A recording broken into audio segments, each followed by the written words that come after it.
Asifiwe. You may be seated. Kaeni. Amen. Amina. Praise the Lord. Bwana asifiwe. Amen. And I said the other day, Kama nisema siku nyingine, I said you cannot even elect somebody to be there. nilisema huwezi kuteua mtu kuwa pale ndani. Impossible. Haiwezekani. You cannot choose. Hauwezi ukachagua. You cannot even put yourself Hauwezi there. hata mwenyewe kujiweka pale. No, it's the sovereignty of God. Ni ukuu wa Mungu. Praise the Lord. Bwana asifiwe. Amen. For his good will. Kwa ajili ya mapenzi yake mema. And he did it before the foundation of the world. Alifanya hayo kabla kuweka msingi wa ulimwengu. Well, God bless you. Mungu awabariki. Amen. And this to Tororo, Nairobi. Na hii kwa Tororo na Nairobi. Amen. There will be two services on Sunday. Tutakuwa na ibada mbili Jumapili ijayo. Praise the Lord. Bwana asifiwe. Amen. So are you ready for the word? Uko tayari kwa ajili ya neno? Are you ready? Muko tayari? Praise the Lord. Bwana asifiwe. Amen. The Lord bless you. Mungu awabariki. So let's go to the word. Twende moja kwa moja kwa neno. Praise the Lord. Bwana asifiwe. Amen. Zechariah chapter 4. Zekaria mlango wa 4. Amen. Verses 1 to 10. Mstari wa kwanza hadi 10. Amen. Before I forget, Kabla nisahau, I also like to appreciate the song services, the song leaders. nipenda kuwashukuru viongozi wa nyimbo, Brother Juma. ndugu Juma, Amen. From from Nakuru. toka Nakuru, Amen. And then Brother Joseph kisha ndugu Joseph, from Molo Church. toka kanisa la Molo, And then Brother Paul. kisha ndugu Paul. This morning, God bless Brother Paul. Mungu akubariki ndugu Amen. Paulo. You appreciate God for these young people. Shukuru Mungu kwa ajili ya hawa vijana. Amen. And also Brother Peter Wawero. Pia ndugu Peter Waweru, Amen. Picking us from the hotel. God bless Brother kutoka Peter. hoteli. Mungu akubariki ndugu Peter. And the specials. Nyimbo maalum All the way from yesterday. toka jana. Amen. And Brother Gabriel and Brother Gabriel, Wilson. ndugu Wilson. God bless you, my brothers. Mungu awabariki ndugu zangu. Amen. And may God anoint you more and more. Mungu awatie mafuta zaidi na zaidi. It takes bold people Nachukua watu wajasiri to save the sheep. kuokoa kondoo. Praise the name of the Lord. Bwana asifiwe. Amen. So the Lord bless you. I appreciate you with all my Mungu heart. awabariki na washukuru kwa moyo wangu wote. Amen. So let's go to Zechariah chapter 4, Twende Zekaria mlango wa 4, verses 1 to 10. mstari wa kwanza hadi wa 10. Amen. Long readings, you will bear with me. Tutasoma kirefu, mtanivumilia. And then Joel chapter 2. Kisha Yoeli mlango wa 2. Amen. You can put your marker there. Naweza weka alama yako pale. Verses 23 to Mstari 29. wa 23 hadi 29. And then finally Acts 1, Kisha hatimaye Matendo 1, 6 to 8. 6 hadi 8. Long reading, Masomo marefu, but it's the word of the Lord. lakini neno la Bwana. Amen. Amina. So I have my title. Na kichwa changu cha ujumbe Before I go to the scriptures, kabla niende kwa maandiko, the manifestation madhihirisho of the fire baptism of the capstone Holy ya Ghost ubatizo wa moto wa Roho Mtakatifu jiwe kifuniko and fire na moto to rebuild the church kulijenga kanisa tena by the power of the Spirit. katika nguvu za Roho. Amen. The manifestation of the fire baptism Madhihirisho ubatizo wa moto of the capstone Holy Ghost wa Roho Mtakatifu jiwe and kifuniko fire na moto to rebuild the church by the power of the Spirit. kulijenga tena kanisa kwa nguvu za Roho. And then my inspiration is Uvuvi wangu ni your soul, nafsi yako, spirit, roho and body na mwili preserved blameless hifadhiwe pasipo lawama unto the resurrection and rapture. hata kufikia ufufuo na unyakuo. Nothing against this bride. Hakuna kitu dhidi ya biharusi huu. Amen. So let's bow our heads and pray. Inamisha vichwa tuombe. Gracious Heavenly Father, Baba wa thamani wa mbinguni, how we thank you tunakushukuru for this day. kwa ajili ya siku ya leo. That Lord, you have done something above and beyond to our brother Julius and the church in Nakuru. Kwamba Bwana umefanya jambo zaidi ya mno kwa ndugu yetu Julius Mburu wa Nakuru. That Lord, just within a short time you have blessed them Kwamba Bwana kwa muda mfupi tu umewabariki in such a mighty way. kwa njia kuu. And that you have put men in here, Lord, Umeweka wanaume hapa Bwana to back him up, oh God. muunga mkono ye Mungu. We can only thank you, Father. Tunakushukuru tu Baba. And Lord, may this building, oh God, Bwana hebu ili jengo that Father we are here to thank you for. ambapo Baba tuko hapa kukushukuru kwa ajili yake. Lord, it's for your own glory. Bwana ni kwa ajili ya utukufu wako. May your spirit never depart from this place. Roho wako asiondoke mahali hapa.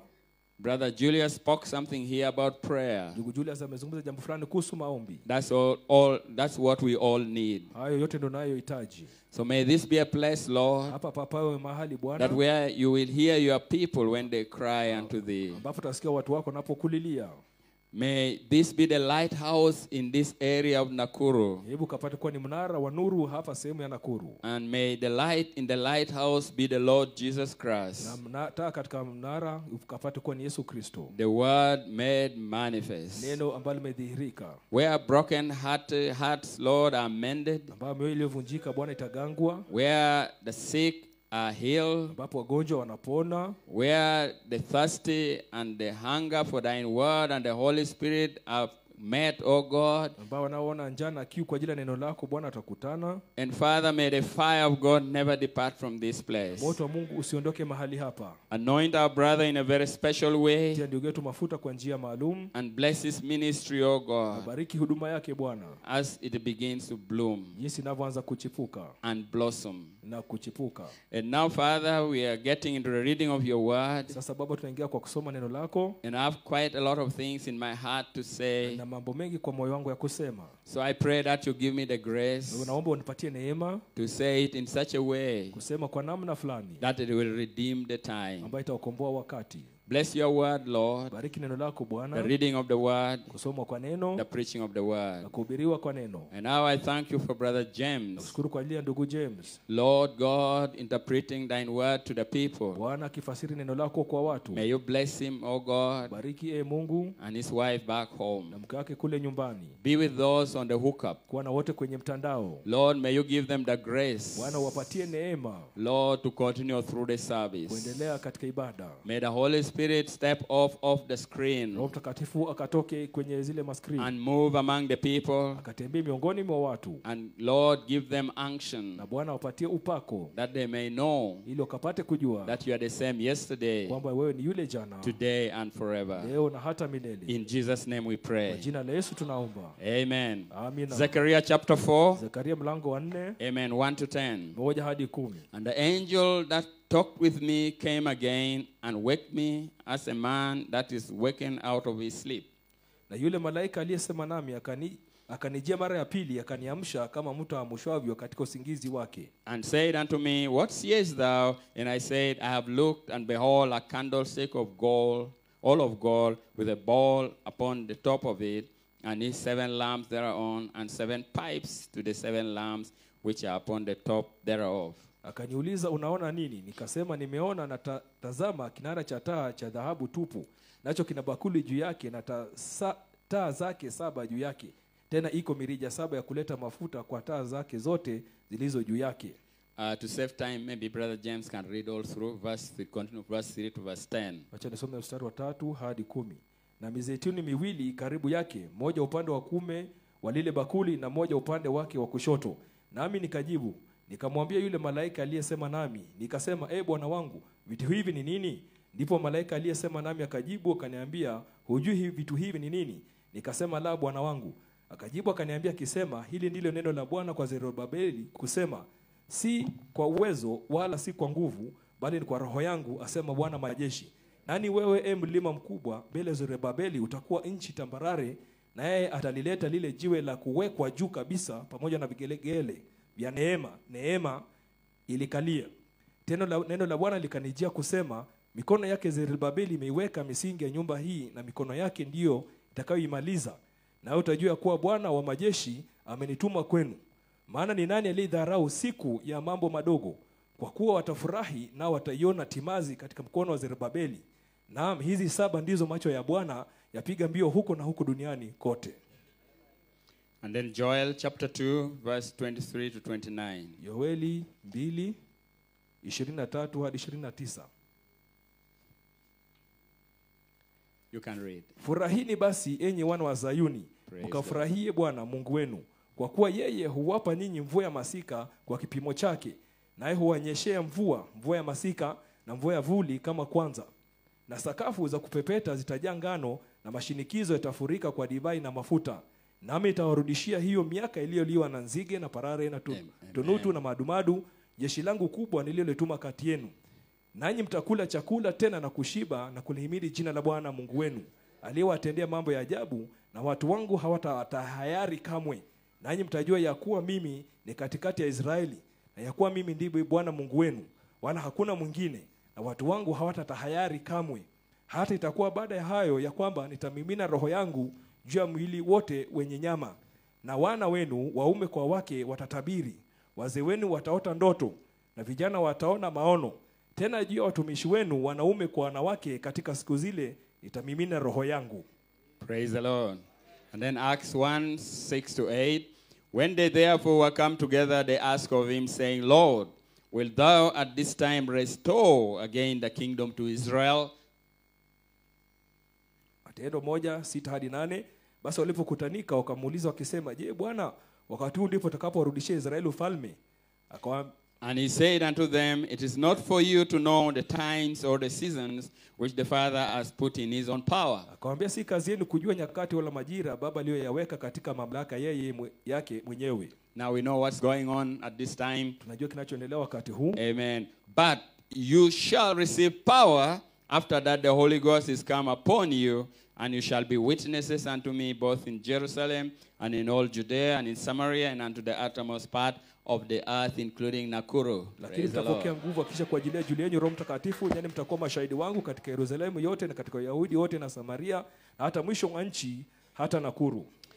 Amen. May the Lord bless the reading of the scriptures. Bwana ongeze kubariki. You may be seated. Kaeni. You are ready to go? Uko tayari? Okay, praise the Lord. Bwana asifiwe. Amen. Amina. So a week or so back, 2 weeks, 3 weeks, majuma machache mawili matatu or iliyopita, sometime back, wakati fulani yuko nyuma, the Lord put in my heart, Bwana akaweka katika moyo wangu, and I'm going to read you an email from Brother Tim. It came in this morning. Usomea barua pepe ambayo imetoka kwa ndugu Tim, imefika asubuhi ya leo. Amen. But the Lord put in my heart, lakini Bwana aliweka kwa moyo wangu, to have live services. ikuwa na ibada ya moja kwa moja. Amen. Up to the time that we go to Dar es Salaam. Hadi wakati tutakapoenda kule Dar es Salaam. To put our hearts in condition. Tuweka mioyo yetu katika hali nzuri. Ready for the fire to fall. Kiwa tayari moto ushuke. Praise the name of the living God. Bwana libarikiwe. And we started last Sunday. Tulianza Jumapili iliyopita. Amen. And were you blessed, those who are online? Wale ambao kwenye mtandao. Blessed be the name of the Lord. Jina Bwana libarikiwe. Amen. Amina. You may be seated. Kaeni. Now, this is what I believe. Sasa hayo ndio ninayoamini. That we have entered in here these messages. Tumeingia hapa hizi ujumbe. Amen. That will go forth. Ambayo itakajitokeza. Amen. Which is will help us. Ambayo itatusaidia to get in. Kuingia.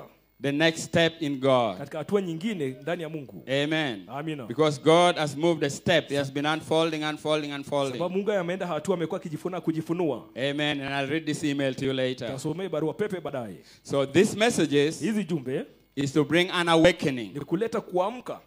Rekindle. Kuamsha. And bring a fresh desire. Na kuleta shauku mpya. And a longing in your heart. Na kutamani katika moyo wako. For an experience with God. Upate ujuzi na Mungu. By the baptism of the Holy Ghost and fire. Kwa ubatizo wa Roho Mtakatifu na moto. Create some desire, some urgency. Iumbe hali shauku ama hali hatari. A burning desire, desperation. Shauku ambayo inawaka udhikika. Lord, help me, Lord. Bwana nisaidie. I need it, Lord. Nahitaji Bwana. I need something to happen in my heart. Nahitaji jambo kufanya utendeka katika moyo wangu. My heart is dead.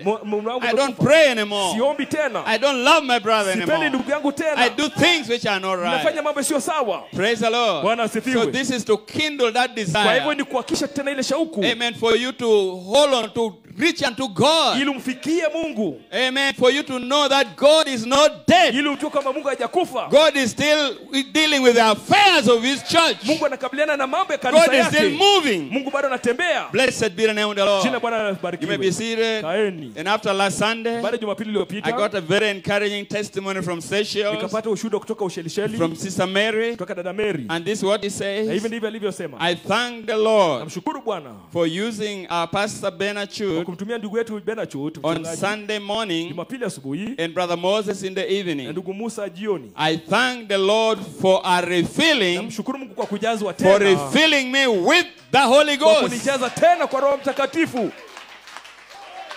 Amen. And she wrote the Holy Ghost in capital letters. Akaandika Roho Mtakatifu kwa herufi kubwa. Praise the name of the Lord. Jina Bwana libarikiwe. I don't have enough words. Sina maneno kutosha. Amen. Amina. But bride, lakini biharusi, we are the most special people. Sisi ndio watu wa maalum sana. On the earth right now. Ulimwenguni sasa. Amen. Amina. Then she say, God bless you Kisha nasema all. Mungu abariki nyote. And we say, God bless you, Sister Tunasema Mungu Mary. akubariki dada Mariamu. Praise the Lord. You may be seated. Bwana akubariki, unaweza kaa. Amen. Amina. And I was talking of the baptism of the Holy Ghost, the manifestation Nilikuwa nazungumzia madhihirisho ya Roho of the Mtakatifu. baptism of the Holy Ya ubatizo wa Ghost, Roho Mtakatifu. and fire for a refilling. Na moto kwa ajili ya kujazwa tena. For a baptism and for a Kwa refilling. kujazwa na kujazwa tena na And here kubatizwa. comes the Na testimony. shuhuda hapo unakuja. What an encouraging sign. Ni ishara ya uhimizo. And I'm looking for more. Natazamia I'm nyingi. looking for myself, Natazamia mimi mwenyewe. for my Kwa wife, ajili ya mke wangu. for my Kwa ajili ya household, nyumba yangu. for my church. Kwa kanisa langu. Praise the Lord. Bwana asifiwe. Want the church on fire. Weka kanisa kwa moto. Glory be to God. Tukufu kwa Bwana. Praise God. Bwana asifiwe. Amen. You may be seated. Amina, kaeni. Blessed be the name of the Jina la Lord. Bwana libarikiwe. Amen. Amina. I was reflecting on what the Lord led me to say Nilikuwa na kisi yale ambayo Bwana ameniongoza kusema. in Penharis this year. Ule Penharis mwaka huu. Amen. I was talking about faith. Nilikuwa nazungumzia imani. Amen. And something to ignite that perfect faith. Kitu ya kuhakisha ile imani kamilifu. And this is what I say. Hivi nilivyosema. Amen. I pick a quote Nachukua nukuu from perfect faith, kutoka imani kamilifu. the prophet. Nabii. Now remember, Sasa kumbuka. they had the power. Wao walikuwa na nguvu. Jesus had given them power to heal the sick, Yesu alikuwa ampatia nguvu ya kuponya wagonjwa, to raise the dead, kuwafufua wafu, cast out devils. kutoa mapepo. Just a few days before that. Siku chache kabla ya hayo. And this Son of Na Man, yule mwana wa Adamu, the same Jesus, yule Yesu, through Malachi 4, kupitia Malaki 4, left us a promise akatuachia ahadi that there will be a power in the kwamba church. kutakuwa na nguvu kanisani. Hallelujah. Hallelujah. So we have the power. Sasa tuna nguvu. You have the power. Uko na nguvu. Praise the Lord. Bwana asifiwe. Amen. The power is the word. Nguvu ndiye neno. They had the power, Walikuwepo na nguvu, but not the faith lakini hawakuwa na imani to use the power. kutumia zile nguvu. Now there is the Branham Sasa Tabernacle. hiyo ndio maskani ya Branham. There is the church. Hili ndio kanisa. There is the bride Huyu today. ndio biharusi leo. The Holy Spirit is Roho here Mtakatifu yuko hapa with the power, akiwa na nguvu, but you haven't got that faith lakini hauna ile imani to move that power. kusongeza ile nguvu. See what I mean? Unaona namaanisha nini? It takes faith to move the Inachukua power. imani ya kusongeza It zile takes nguvu. perfect faith. Inachukua imani kamilifu. That's what it takes. Hiyo ndio inayochukua Perfect faith imani kamilifu to ignite the power of the Holy Spirit, kuhakisha nguvu za Roho Mtakatifu which we have now ambapo tuko nazo since He sasa has come upon us. tanga akuje juu yetu, Faith to ignite it. kuhakisha Faith to see great things. imani ya kuona mambo makubwa, Faith, something that presents it to you. imani ambayo inakupeana kwako. Amen. Amina. Then I said this. Kisha nikasema haya, The church kanisa has not been able halijaweza to attain this great goal kufikia ili lengo kubwa since Malachi 4 tangia Malaki 4 left 60 years ago. aondoke miaka 60 The iliyopita. apostolic echo Mwangu wa mtume came forth with a body revelation jitokeza na ufunuo as kishairi a sign kama ishara that there will come forth a wheat harvest kwamba kutakuja mavuno ya ngano in another katika Efeso Ephesians. nyingine. Amen. Amina. Then I said, but now we are back in Penharis Nasema sasa tumerudi Penharis by prophecy. kwa unabii. Amen. Amina. And he said it will be July all the Nasema way itakuwa Julai njia hiyo yote to the resurrection. kwenda kwa ufufuo. St. John 14:12 Yohana 14:12 is the last day promise for the ndio church. ahadi ya mwisho ya harusi. In there lies the power Hapo ndani kuna nguvu to raise up the church, kufufua kanisa, to heal the sick, kuwaponya wagonjwa, greater works.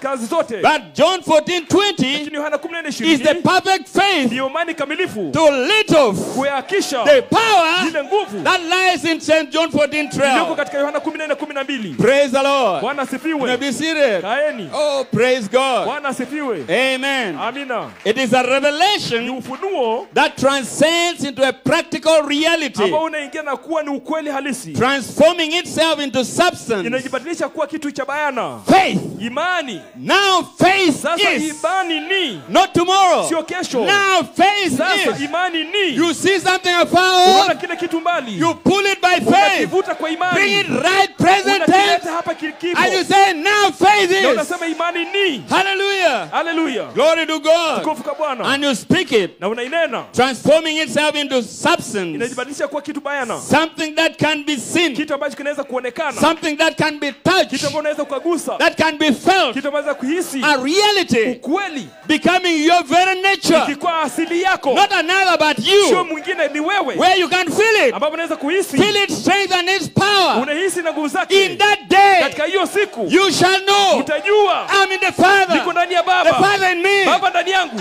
I in you, mimi ndani yako, you in me. na wewe ndani yangu. Which day? Siku gani? This day. Siku ya leo. Amen. Amina. So if you have caught that, Kwa hivyo umepata then you hiyo, have that perfect faith kisha una hiyo imani kamilifu to take another step in kuchukua God. hatua nyingine ndani ya Mungu. Hallelujah. Hallelujah. Praise the Lord. Bwana You may asifiwe. be seated. Kaeni. My. Jamani, jamani.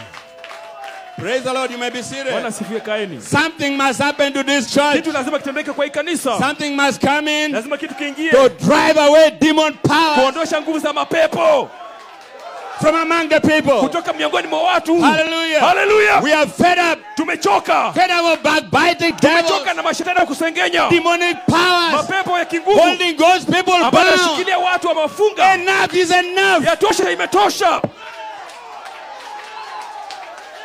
Fed up, sick and tired. Tumechoka na hiyo. But here comes the Lakini bride. biharusi anakuja. Praise the name of the Bwana Lord. asifiwe. A bride unstoppable. Biharusi anaweza A zuiwa. bride that cannot be held back. Biharusi ambaye zizuiwa. She knows who she is. Anajua yeye ni nani. Praise the Lord. Bwana asifiwe. You may be seated. Kaeni. Amen. Amina. You may be seated. Kaeni. That's why I say you cannot break this. Ndiposa nikasema hizi vunja hii. If you try, you are wasting your time. Ukijaribu unapoteza wakati wako. Amen. But the Spirit said, Lakini Roho anasema, come and rejoice with njoo us. furahi pamoja nasi. The Spirit and the bride Roho na said, biharusi come. wanasema njoo. The Spirit and the bride did not say break. Roho na biharusi The kusema Spirit and the vunja. bride said Roho na come. biharusi wanasema The njoo. Spirit did not say divide. Roho kusema The gawanya. Spirit and the bride Roho na said biharusi come. wanasema njoo.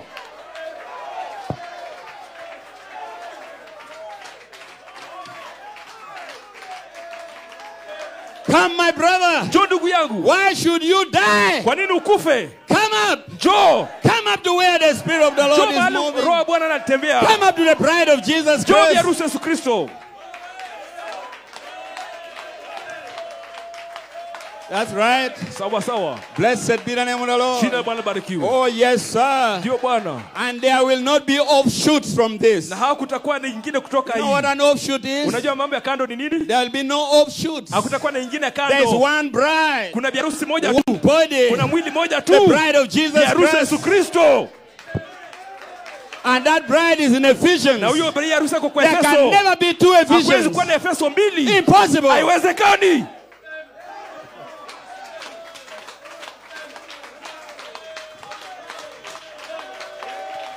Praise the Lord. Bwana asifiwe. Amen. Amina. There are times, Kuna wakati amen, that things need to be straightened up. kwamba mambo lazima nyoroshwe. Blessed be the name of the Jina la Lord. Bwana libarikiwe. Amen. The time Amina. comes when you have to straighten up Kuna things. wakati lazima unyoroshe mambo. Even the Lord himself, Hata Bwana mwenyewe he cried out and said, get back in step. alirudi akalia akasema rudi kwa At hatua. the time of the rapture, Wakati wa unyakuo he saw the bride going up, aliona biharusi akienda and then there juu was another group na kuna kikundi looking kingine this way, looking this wanaangalia way. kuna huku. What did the Spirit Roho say? akasema nini? Through Malachi 4, Kupitia Malaki 4, get back in step. rudi katika hatua.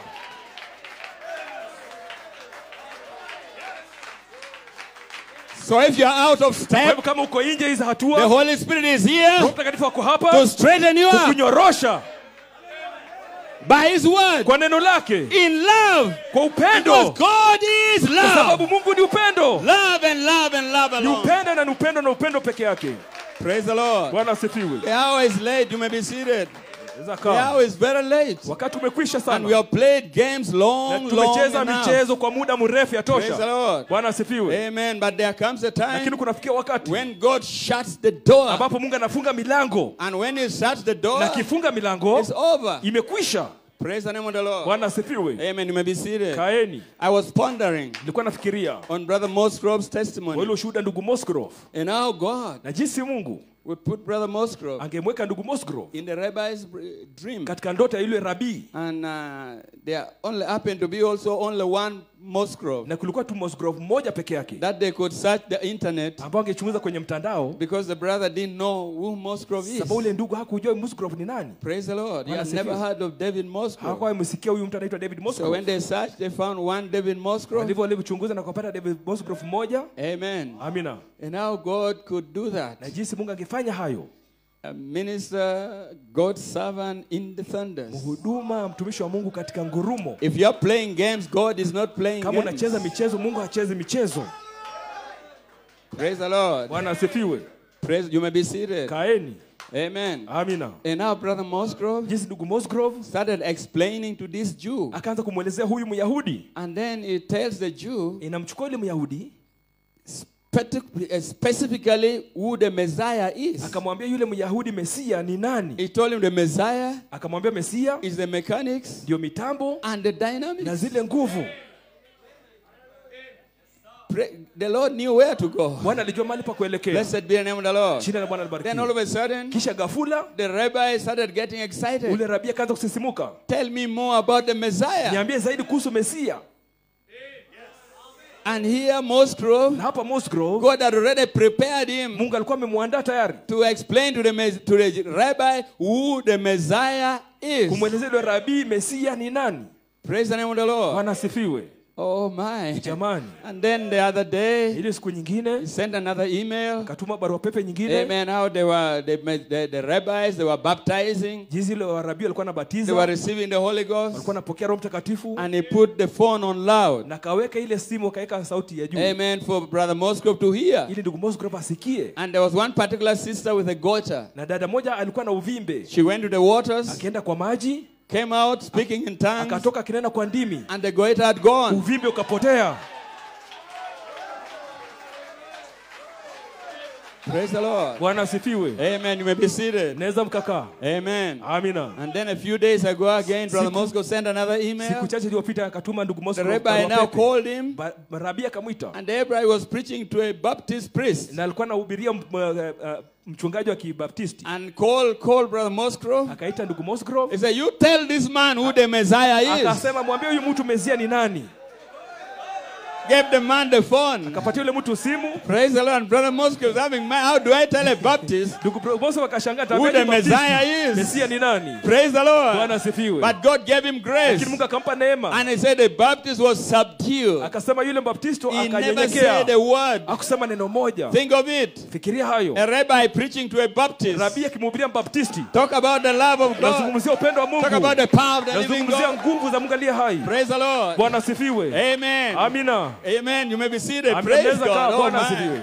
Oh my. What am I going to do? Tafanya nini? I have a lot here. Time is Mambo going. mengi wakati Praise the unakwenda. Lord. Bwana asifiwe. Amen. But this is what struck me. Lakini ndio ilinipiga. There are two things that Brother Branham spoke. Kuna mambo mawili ndugu Branham alisema. One, he said, Ya kwanza akasema the Gentiles wa mataifa will hand over watapeana the Messiah Mesia back to the Jews. kwa Wayahudi tena. The Jews gave him to us. Wayahudi walitupa yeye. We hand him back Sisi to them. tunamrejesha kwa Wayahudi. The Jews never gave us a dead Christ. Myahudi akupatia Kristo They aliyekufa. gave us a living Christ, Watupatia Kristo aliye hai. full of fire. Amejaa na moto. I said we are handing over to Kwa them hivyo tunawapatia sisi a living Christ, Kristo aliye hai. full of fire. Amejaa moto. Praise the Lord. Bwana asifiwe. Amen. That's one. Hiyo ni moja. And then number two, La pili, he said the 144,000 144,000 will be called wataitwa by Moses and Elijah taitwa na Musa na Elia in Palestine. kule Palestina. And he said once that happens, Sema hiyo nayo tendeka, then you know the Gentile doors kisha unajua milango ya is mataifa closed. imefungwa. But first, Lakini kwanza the Gentiles wa mataifa must first hand lazima over wapeane the Messiah Mesia to the kwa Jews. Wayahudi. Are we seeing God working in simplicity? Tunaona Mungu akifanya kazi kwa But urahisi. now when that happens, Yayo then inapotendeka, he leaves a window. kisha nawacha dirisha. A window. Dirisha. In Revelation Katika 22:17, Ufunuo the Spirit 22:17, and the bride say, Roho na "Come." Yerusalemu anasema njoo. He leaves a window Anaacha dirisha for your loved ones, kwa wapendwa wako, for your children. kwa watoto wako. Hallelujah. Hallelujah. That's why we are pressing Sasa tunaenda for the mbele. baptism of fire. Mpate ubatizo wa moto. Hallelujah. Hallelujah. Fire, fire, fire. Moto, moto, moto. Not man-made fire. Sio moto wa mwanadamu. Holy Ghost fire. Moto wa Roho Mtakatifu.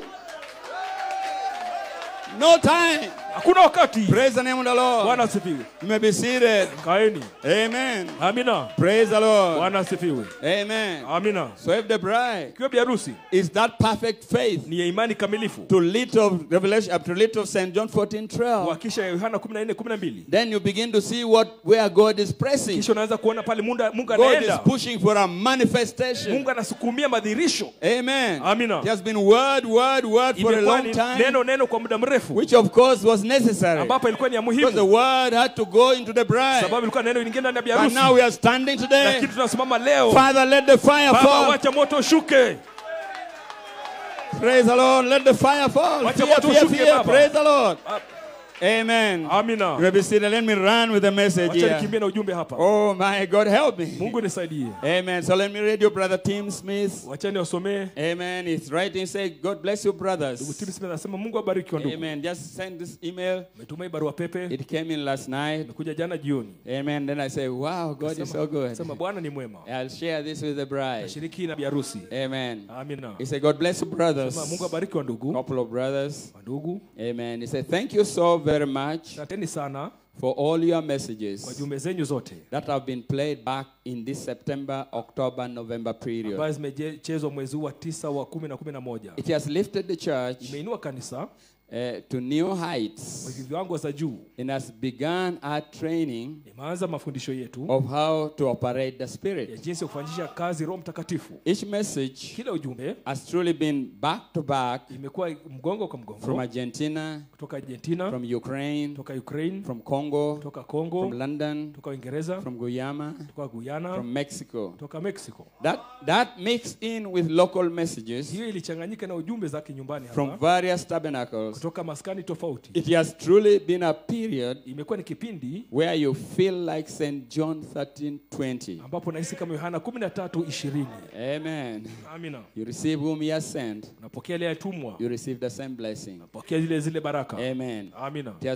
It has truly been a period where you feel like St. John 14:20 Imekuwa ni kipindi ambapo nahisi kama Yohana 13:20 has been magnified. imetukuzwa. It feels like the beginning. It feels like the beginning of Acts 5, Inaonekana kama mwanzo wa Matendo 5 where the ministry of the Spirit ambapo huduma ya Roho so magnified the apostles iliwatukuza mitume until no man does join their ranks. hadi hakuna mtu alijiunga na wao. Amen. Amina. And then he quotes Kisha Acts nanukuu 5:12-16. Matendo 5:12-16. And by the hands of the Kwa apostles mikono ya mitume were many signs and wonders kutendeka ishara na maajabu wrought among the people, miongoni mwa watu. and they were all with one accord. You hear Wote that? walikuwa kwa nia moja. Mnasikia In hayo? Solomon's porch. Katika hekalu ya Sulemani. And of the rest Na wengine wote does no man join himself to them, hakuna mtu alijiunga na wao, but the people magnified them. lakini watu waliwatukuza.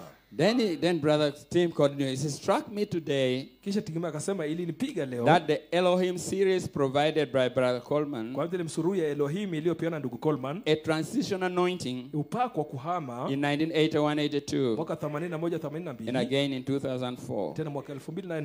However, Hata hivyo the bride's Elohim inspiration season majira biarusi ya Elohim ya was uvuvio not until now. haikuwepo hadi wakati wa sasa. So although those periods did usher in a special anointing, Ingaji vile vipindi vilileta upako maalum, the bride was too far behind biarusi alikuwa bado behind God's apostle, nyuma ya mtume wa Mungu. and hence she never did transition Kwa hivyo hakuhama into the ministry of the Spirit. kuingia katika huduma ya Roho. She remained under the ministry of the Word Alibakia chini ya huduma tu ya for neno another 10 years. kwa miaka nyingine 10 From 2000, kutoka mwaka 2000 when Brother Coleman started saying, wakati Coleman alianza the kusema voice angel, malaika wa Revelation sauti 10:11, Funuo 10:11 is moving over into Ephesians. anaingia katika Efeso, And the greatest battle na vita kubwa that Brother Coleman fought came his way. ambayo Coleman anapigana nazo ikakuta Sicknesses, kwake, all kinds of things. magonjwa na kila aina mambo, But he pressed on. lakini akaendelea mbele. 2000, 2001, Mwaka 2002, 2003, 2000. 2004 Amen. Up to 2010,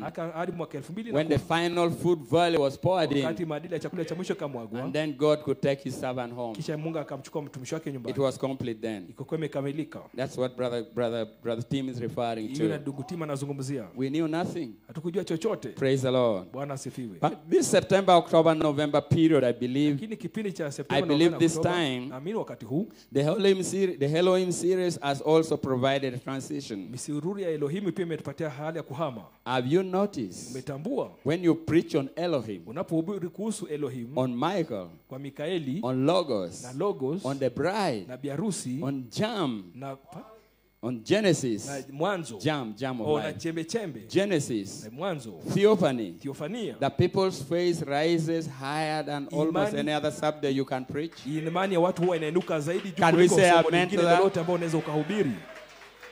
It's the word in season. Ni neno katika wakati wake. Amen. Amina. Their faith has risen, Imani yao imeinuka. amen, Amina. to a Kwa level kiwango where they now can move the power ambapo unaweza tukasongeza nguvu of the ya angel malaika in another Ephesians. katika Efeso nyingine. St. John 13:20. Yohana 13:20. No wonder the brothers were speaking with all Sio boldness ajabu ndugu alikuwa yesterday. anazungumza kwa ujasiri jana. Amen. I was sitting there amazed. Nilikuwa nimekaa blown. pale nimeshangaa. Praise the name of the living Jina God. la Bwana libarikiwe. Amen. The faith has so risen up Imani imeinuka to such a level you cannot shut up the kwa bride. kiwango ambacho zizimisha biharusi. They'll say, tell your story walking. Watakwambia ongea We know ukitembea. whom we are. Who Tunajua we sisi are. ni nani. Amen. Amina. Praise the Lord. Bwana asifiwe. Their faith has risen to a level. Hii imani imeinuka kwa kiwango Amen. Amina. Where they now can move the power of the angel in another Ephesians. ambapo anaweza songeza nguvu za malaika katika Efeso St. nyingine. John 13:20 manifested. Yohana 13:20 ikiwa imedhihirika. This inspiration, Huu uvivio unlike any other, kama nyingine yote shows us our true origin. inatuonesha asili yetu. As with that, Kwa hayo it completely severs any connection to sins inatukata na kutokana na dhambi zozote of the flesh, ya mwili, resulting in a perfect faith ikitokea na imani to kamilifu operate the ya Spirit. kufanyisha Roho Can the Mtakatifu bride kazi. say amen? Harusi aseme amina. Praise the Lord. Bwana asifiwe. This morning, Asubuhi ya leo I was reading Brother Blewett's message from October 23rd, nilikuwa nasoma ujumbe ndugu Blue kutoka Oktoba and he was 23. reading a testimony from Sister Venisa, Nilikuwa natoka ujumbe soma ushuhuda kutoka dada who Melissa in turn was bringing back from the apostle ambapo pia alikuwa na mnukuu mtume the quote on our Elohim series provided a transition. nukuu ya misururi ya Elohim. Thank you to you all. Thank you to all of you for your messages, Asante nyote kwa ujumbe zenu, for your dedication, kwa kujiweka wakfu and for your life. wa maisha yenu. Now we see Sasa tunaona and witness at the na end kushuhudia pale mwisho of this ya transition, huku kuhamishwa, the bride is bi energized. harusi ametiwa nguvu, And the bride shall say na bi amen. harusi aseme amina. Full of energy. Wanajaa nguvu. Dunamos. Dunamos. Praise the Lord. Bwana asifiwe. Amen. The bride is Bi energized. harusi ametiwa nguvu. Our faith is beginning to be more active. Imani yake inaanza kutenda matendo. Virtue is flowing Nguvu zinatiririka as God has given us a climatic witness jinsi Mungu ametupatia mshuhuda wa kilele after multiple heavenly signs baada ya ishara nyingi katika anga aligning with Jewish feasts, ikiambatana na hiyo nyota that he is in fact ready kwamba yeye yuko tayari to go back to the Jews. kurejea kwa Wayahudi. Then he said, God bless you all, Kisha brother anasema Tim. Mungu abariki ndugu Tim. Bless brother Tim. Praise the Mungu Lord. akubariki ndugu Tim. Amen. You may be seated. Kaeni. So you begin to understand Tunaanza kufahamu why the Holy Spirit is leading us kwa nini Roho Mtakatifu anatuelekeza in this direction. katika mwelekeo huu. Amen. So don't sit back dead and wondering. Usikae hapo umekufa Get into unashangaa. action. Ingia kwa matendo. Do something. Fanya jambo fulani. Blessed be the name of the Jina Lord. la Bwana libarikiwe. Amen. Amina. So from now Kwa hivyo onwards, kutoka sasa kwenda we shall mbele just say it. tutasema yote. Just say it out there. Tutasema yote. Praise the Lord. Amen. Just stand and say it. Tutasimama na kusema tu. God will confirm it. Mungu atathibitisha. He will bring it to pass. Atafanya pata kutimia. Don't you fear. Usiogope. Let your heart be clean. That's Wacha moyo all. wako kuwe safi, ndio hiyo tu. Whatever God puts in there, Yoyote say Mungu it. anaweka pale sema. Praise the name of the Lord. Jina Bwana barikiwe. Amen. Amina. You may be seated. Kaeni.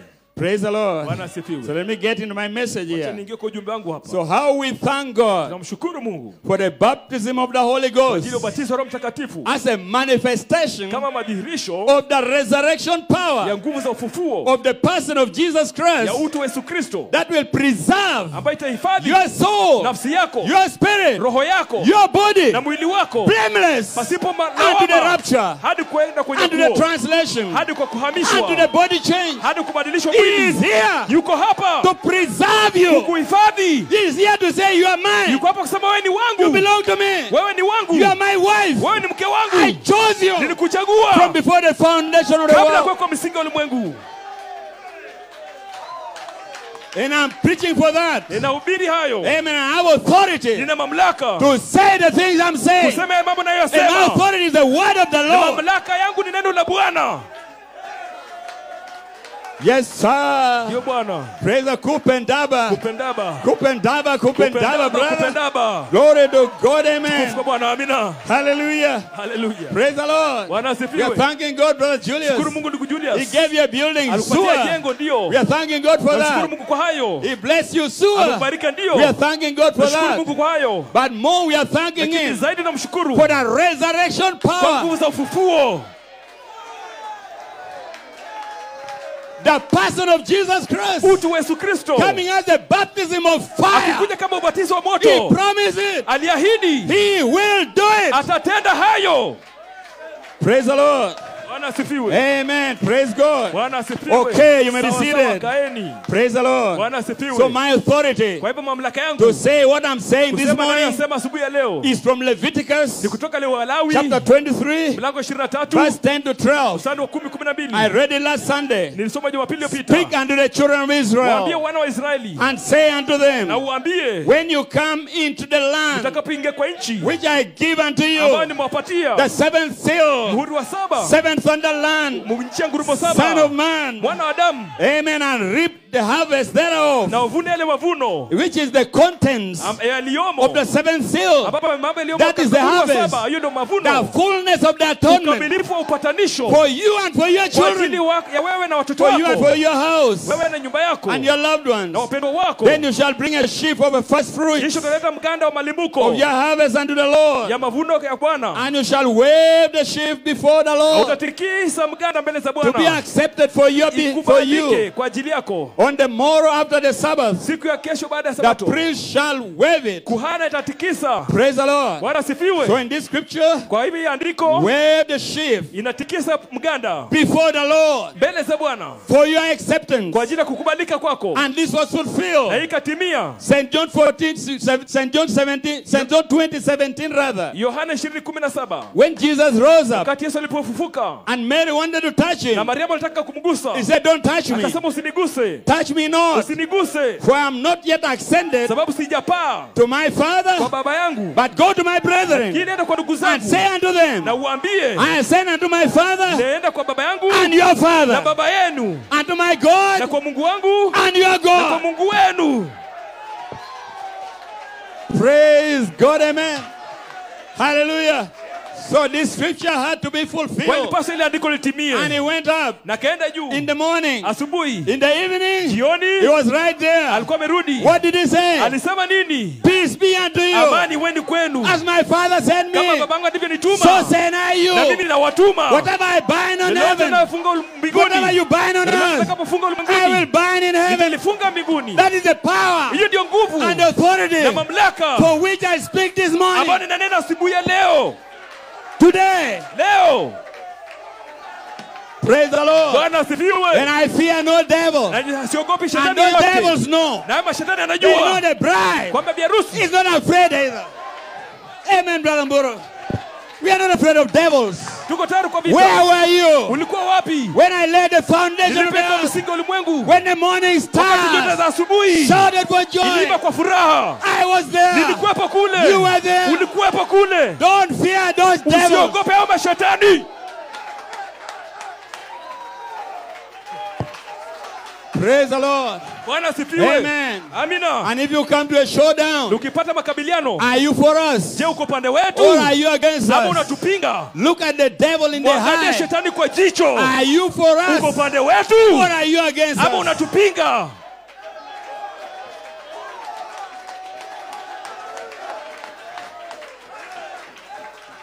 Let me say it Wacha again. niseme tena, The bride is one. biharusi ni mmoja.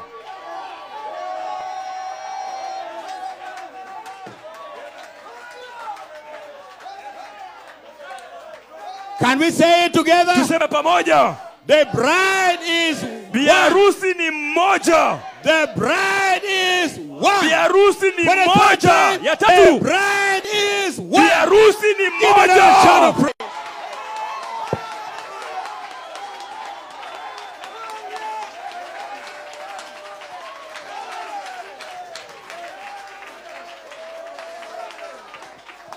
One, praise the Lord. Moja, Bwana asifiwe. Amen. Now there, praise God. Okay, let me move on. Wacha niende mbele. Praise God. Bwana asifiwe. Oh yes, sir. Ndio Bwana. Praise that the battle is the coming of the Lord. Vita ni kuja kwa We Bwana. want to see God. Tunataka kumwona Mungu. We are tired of foolish things. Tumechoka na upumbavu.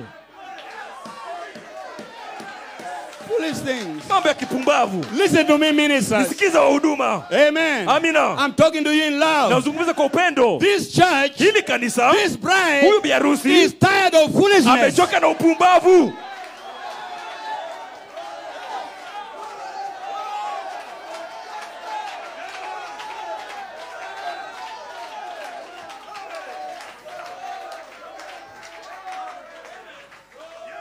They are tired. Wamechoka. Tired of being kicked this Wanachoka way. wanapigwa huku teke, Kick the other way. wanapigwa kwingine Kick huku, the other way. wanapigwa huku kwingine. Today you are here. Leo uko hapa, Tomorrow you are there. kesho uko pale, The next time you are siku there. ingine uko kule, Next year you are there. siku ingine uko kule. Where are you? Uko wapi? Where is your stand? Msimamo wako ni wapi?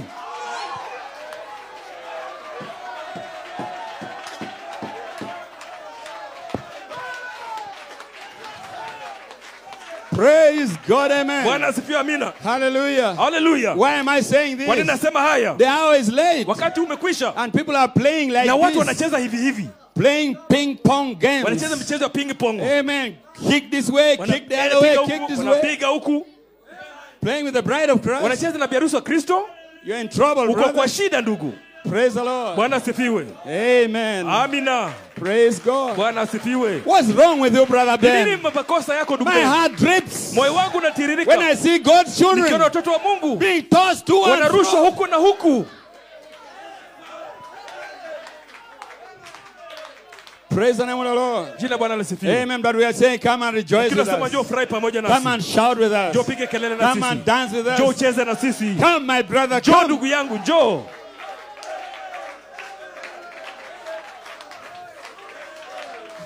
Listen, Sikiza. we have not moved an inch Hatujasonga hata inche kidogo from what we believe. kutoka yale ambayo And tunayoamini. we will never move. Na hatutasonga. We will only move on, Tutaenda mbele tu. but not deviate this Lakini sio way. kando huku. Deviate this Na way. kando huku. We will stay right on course. Tutaenda kwa njia ile ile. Focus on the resurrection. Tumelenga kwenda kwa Looking ufufuo. at Calvary's tree. Tukiangalia mti wa He died Kalvari. for me. Alikufa kwa ajili yangu. He cried for me. Alilia kwa He ajili shed yangu. his blood for me. Alimwaga damu yake kwa No ajili man yangu. died for me. Hakuna mtu alikufa kwa ajili yangu.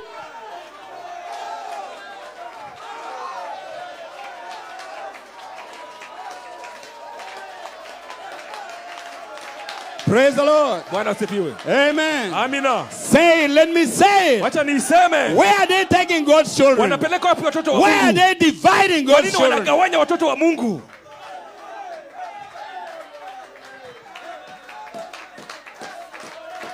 But the hour has come. Kini wakati umeadia. There's a time to keep quiet. Kuna wakati wa There's kunyamaza. a time to speak. Kuna wakati wa kunena. There's a time to mourn. Kuna wakati wa There's a kuomboleza. time to Kuna rejoice. wakati wa kufurahi. There's a time to stand Kuna still. wakati wa kusimama There's a imara. time to dance. Kuna wakati wa There's kucheza. a time and a season. Kuna wakati na And the majira. time has Na come. wakati umewadia. Amen, brother. Amina. The time has Wakati come. umewadia. Amen, brother Mate. Praise the Lord. Amina. Oh, glory. Tukufu.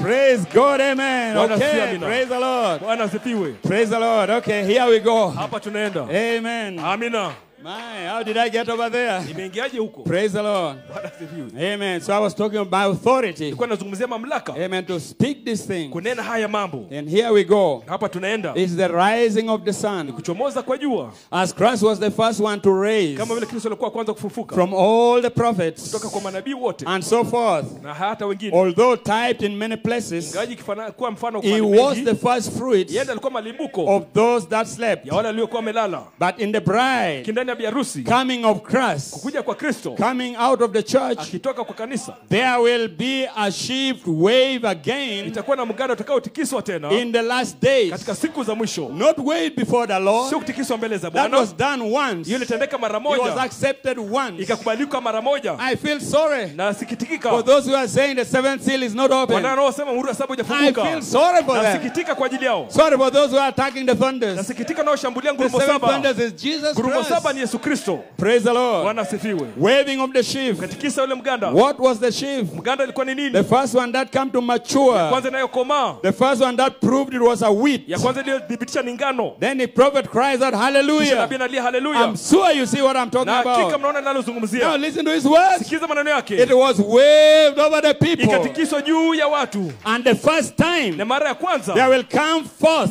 itajitokeza for a bride age, kwa nyakati ya biharusi for a resurrection kwa ajili ya ufufuo of dark denominationalism, ya kutoka kwa madhehebu. will be a message Utakuwa ni ujumbe that the full maturity ambapo ukomavu of the kamilifu word wa neno has turned back again imegeuka tena in its full power kwa nguvu zake kamili and being waved over the na people inatikiswa juu ya by the watu same signs na zile ishara and wonders na maajabu that he did back there. alizofanya kule nyuma. Blessed be the name of the Jina la Lord. Bwana libarikiwe. Amen. Amina. Praise the Lord. Bwana So asifiwe. Malachi 4 had a capstone Kwa ministry hivyo Malaki na alikuwa na huduma that kifuniko the apostolic picked it up. ambayo mtume alichukua. And Brother Branham prophesied here Bwana makatabiri hapa in the adoption. katika kuwa wana He mamlaka. said, now we are going to have, Sema sasa we tutakuwa got a ministry coming. tuna huduma inayokuja That's just exactly like the life of Christ. ambayo inafanana na maisha ya What Kristo. does that mean to Hiyo identify? huduma inatambulisha The nini? coming of the Lord. Inatambulisha kuja kwa Bwana. Amen. Amina. So Malachi Kwa hivyo 4 Malaki 4 brings back the same life, anarejesha ule uhai, the same signs, zile ishara, the same wonders yale maajabu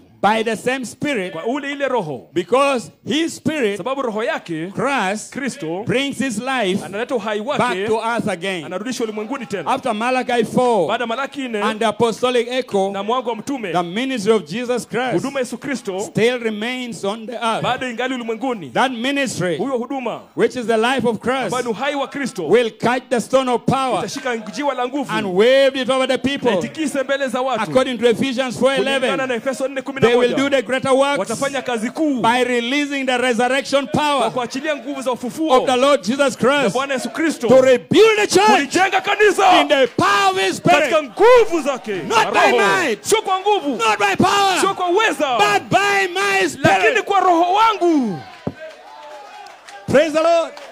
Glory be to God. Amen. Tukufu kwa Bwana. Amina. You hear my word? Wananisikia maneno They yangu? will release Wataachilia the resurrection nguvu power za ufufuo by a ministry kwa huduma that will catch the capstone ambayo revelation. itashika jiwe la kifuniko And by ufunuo, that, na kwa will hiyo release the power ataachilia nguvu to rebuild the church kulijenga kanisa by the tena Spirit of the Lord. kwa roho wa Bwana. Once more, Mara moja the tena church is standing again. kanisa limesimama, The bride is rising harusi again. anainuka tena. Glory be to God. Tukufu kwa Bwana. That's why the Holy Spirit says, Hapo ndo Roho Mtakatifu anasema St. John 14:20, Yohana 14:20 is the perfect faith. ndio imani kamilifu. Out of there, Kutoka pale the power will be released. nguvu zitaachiliwa, Because St. John sababu 14:12 Yohana is 14:20 doing the greater works. inafanya kazi kuu. What is the greater Kazi works? kuu ni nini? Imparting eternal life. Kupeana uzima wa milele. And we are here Na right tuko now. hapa sasa. The works that I Kazi do, nazozifanya shall mimi you do also. utazifanya nawe. Praise the name of the Lord.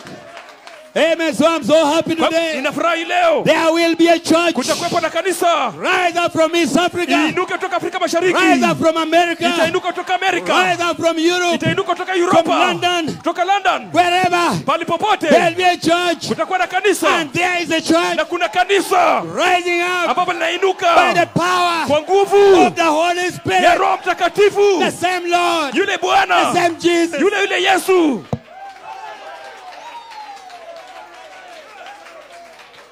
Praise the Lord. Bwana asifiwe.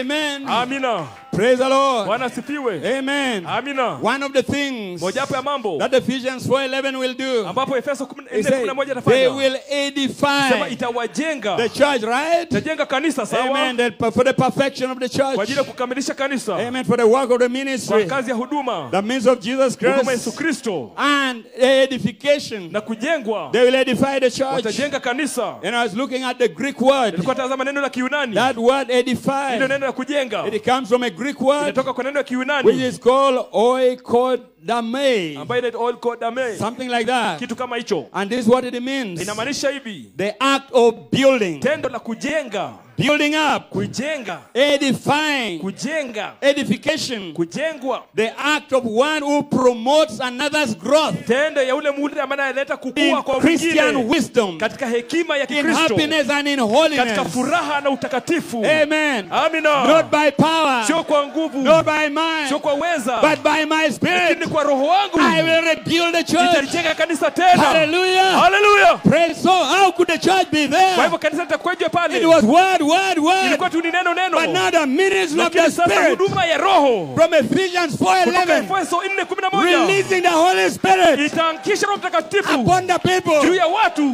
to rebuild the church. kulijenga kanisa tena.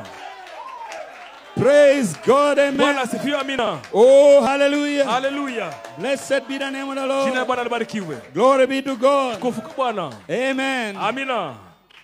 Praise the Lord. Bwana asifiwe. Amen. I wanted to make reference here. Nataka niangazie hapa. Praise the Lord. Amina. Amen. Give a little shout of praise. Acha Bwana shangwe ya sifa.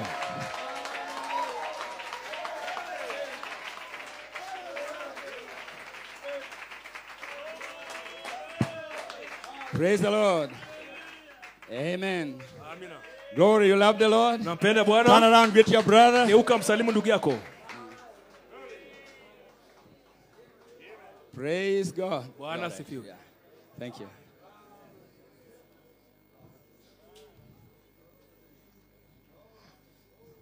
You see what's going on? Unaona You kinachoendelea? see why you cannot fail? Unaona kwa sababu gani zishindwa? Praise the Lord. Bwana asifiwe. So it's the same sheaf Ni ile mganda that was waved on the day of Pentecost. iliyotikiswa siku ya It's Pentekoste. now being waved upon the church Inatikiswa kwa kanisa tena by the Holy Ghost kwa Himself, na Roho Mtakatifu the mwenyewe. person of Jesus Christ. Mtu wa Yesu Kristo. Hallelujah. Haleluya. Praise the Lord. Bwana asifiwe. When the day of the Holy Ghost, Wakati siku ya Roho when the day Mtakatifu, of Pentecost was fully wakati come, siku ya Pentekoste iliwadia, they were gathered together. walikuwa wamekusanyika They were pamoja. all in one Wote accord. walikuwa kwa nia They moja. were one. Walikuwa kitu kimoja. One. Moja moja moja moja. Not two, Sio one. wawili, moja. One. Moja. Not two, not Sio three. wawili, sio watatu, One. moja.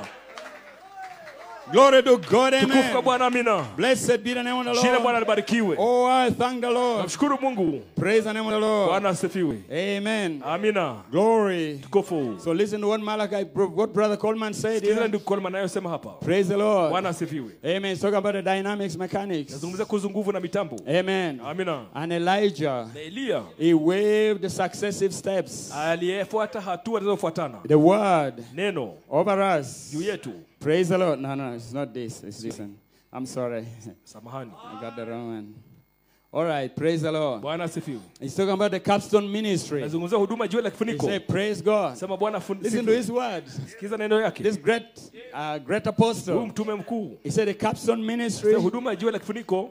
Praise God. Bwana asifiwe. Number one La kwanza is to release kuachilia the power nguvu by promise of Malachi 4 kwa ahadi ya Malaki 4 to rebuild the church kulijenga kanisa in the tena power of the Spirit. katika uwezo wa Roho Mtakatifu. There you are. Ndio hiyo The manifestation madhihirisho of the capstone Holy Ghost and fire jiwe la Roho Mtakatifu is here now. iko hapa sasa. Can we say amen to that? Sema amina kwa hayo. Has it passed over your head? Yamepita juu ya kichwa chako. Okay, praise the Lord. Bwana asifiwe. Amen. So number one La kwanza is to release the power kuachilia nguvu by a promise of Malachi 4. kupitia ahadi ya Malaki In 4. other words, wave the same Kwa sheaf. maneno mengine, tikisa ule The mganda. sheaf is the son of man. Mganda ni mwana wa Adamu. The sheaf is the fullness of the atonement. Mganda ni ukamilifu wa upatanisho. Nothing against you. Hakuna kitu dhidi yako. I chose you before the foundation of the Nimekuchagua kabla world. kuwekwa misingi ya ulimwengu. Predestinated you Kusudia to be in Nakuru kuwa Nakuru this day. siku ya leo. Therefore, don't Kwa fear. hivyo usiogope. I'm here for you. Niko hapa kwa ajili yako. Peace be unto you. Amani iweni kwenu. Oh, praise the Lord. Bwana asifiwe. Feel good. Najisikia vizuri. Amen. Don't be encouraged, brothers. Usihimize ndugu. You are no match for that devil. Is no match for you. Shetani hawezani na Those wewe. small devils, Yale young mapepo men, madogo vijana that hold you, inayokuzuia, that depress you, that inayokuonea, gives you mind battles. inayokupatia vita vya They are mawazo. no match for you. Hayawezani na wewe. Praise the name of the Bwana Lord. asifiwe. Be encouraged. Jipe moyo. You have the fullness of the atonement. Uko na ukamilifu wa upatanisho.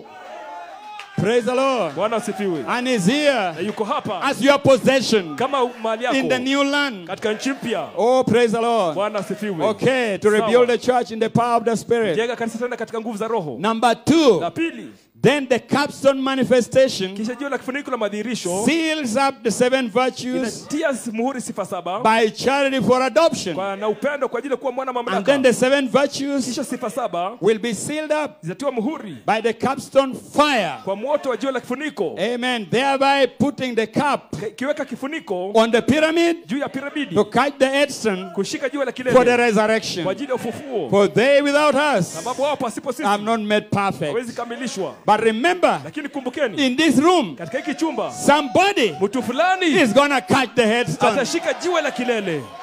In this room Katika today, hili chumba leo, hallelujah, haleluya, somebody mtu fulani is going to catch that headstone. atashika jiwe hilo la kilele. Now, Sasa you make sure it is you. hakikisha ni wewe. Lord God, Bwana Mungu, I'm burning all the bridges behind me. ninawasha ama navunja I'm madaraja going to catch the nyuma. headstone. Nitashika jiwe la kilele. Praise God. Bwana asifiwe. So I can help bring up Malachi Kwa 4. hivyo nisaidie kumfufua Malaki 4. Amen. Amina. Up will come Malachi 4. Malaki 4 atafufuka. Up will come the Pentecostals. Wapentekoste atafufuka. Up will come Wesley and Luther Wesley na Luther atafufuka. and Columbus. Na Kolumba. Right on back down Kurudi nyuma to the early bride kwa biharusi wa and kale. all the way back down. Kurudi kule nyuma. Praise God. Bwana Hallelujah. asifiwe, haleluya. Praise His wonderful name. Jina lake libarikiwe. All the way back Kurudi kule nyuma to the bride kwa types. kufikia mfano wa Back biharusi. to Adam. Kurudia Adamu. Don't you want to be a body of Christ Je, hautaki kuwa mwili wa Kristo that God has prepared ambaye Mungu ameandaa for a fire baptism? kwa ajili ya ubatizo wa moto? Don't you want to be that body? Je, tunataka kuwa huo mwili? Hallelujah. Haleluya. Predestinated Umekusudiwa to be fire bombed kuzaliwa na by the moto person of the Holy kwa Ghost. utu wa Roho Mtakatifu. Oh, hallelujah. Haleluya. Praise God. Bwana Hallelujah. asifiwe, haleluya. Amen. Amina. So the hour Kwa hivyo saa has finally arrived imewadia for the capstone ili anointing upako wa jiwe la kifuniko to descend upon the bride, kushuka juu ya biharusi to give you permanent power. kupatia nguvu inayodumu. I mean possession. Na maanisha mali. I don't mean come anointed. Sikuje kumaanisha umekuja Go umetiwa mafuta. outside and you utoke feel nje, like the blues. na ujisikie kwamba umesononeka. No. Hapana. Amen. Permanent power. Nguvu ambayo itadumu. That hour has come. Huyo saa imewadia. Oh, can the bride say amen? Biharusi aseme amina. Glory be to God. Tukufu kwa Bwana. Praise the Lord. Bwana asifiwe.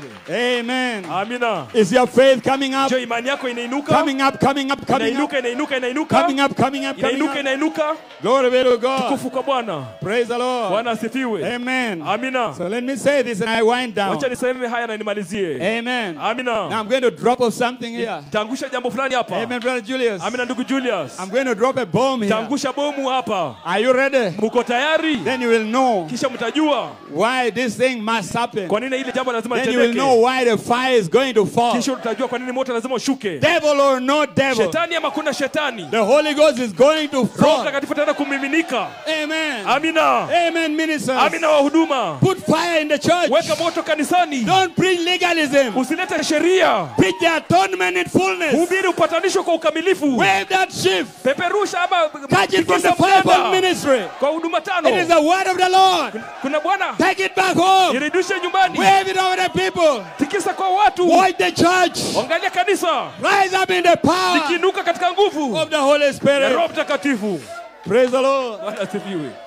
Okay. Sawa. Here is the bomb. Hiyo ndio bomu. Praise the Lord. Hii ndio bomu sasa. The quickening power Nguvu ya kuhuisha is the resurrection ndio power. nguvu ya ufufuo. The quickening power Nguvu ya is kuisha the manifestation ndio madhihirisho of the Holy Ghost ya Roho present tense. Mtakatifu akiwepo sasa. Not as a promise, Sio kama ahadi, but present tense. lakini akiwepo The sasa. quickening power Nguvu ya kuisha is charity, ni upendo, and charity never na fails. upendo hashindwi. The quickening power Nguvu ya kuisha is the dynamic. ndio nguvu. The quickening Nguvu ya power kuisha is Jesus Christ, ni Yesu Kristo, the same yesterday, yule jana, today, and forever. leo na hata milele. Now here's the bomb. Hii ndio bomu. The quickening power Nguvu ya kuisha is tied imefunganishwa to 1 Thessalonians 4:16. kwa Thessalonika wa kwanza So let me 4:16. break it down. Wacha nichambue. Let that land in your heart. Wacha ingie kwa moyo wako. The quickening power Nguvu za kuisha is connected imeunganika. to 1 Thessalonians Thessalonika wa kwanza 4:16. 4:16. The Lord himself shall descend Bwana mwenyewe atashuka with a shout, kwa mwaliko, with a voice, kwa sauti,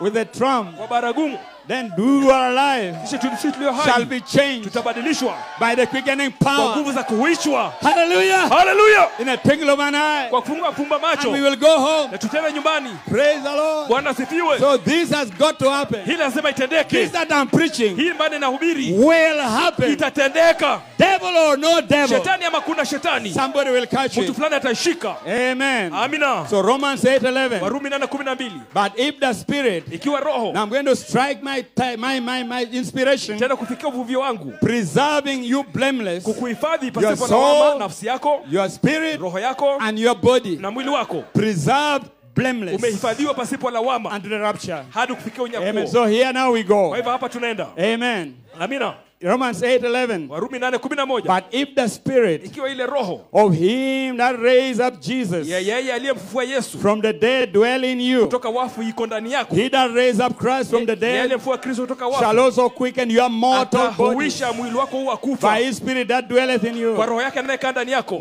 Not the immortal body, Sio mwili but the usiokufa, mortal body. lakini huu mwili wa You mean kufa. these corrupt bodies? Unamaanisha mwili wa You mean uharibifu, this sick body? unamaanisha mwili You mgonjwa, mean this tired body? unamaanisha mwili unaochoka. It will quicken that body. Itahuisha huo mwili. Hallelujah. Haleluya. Blessed be the name of the Lord.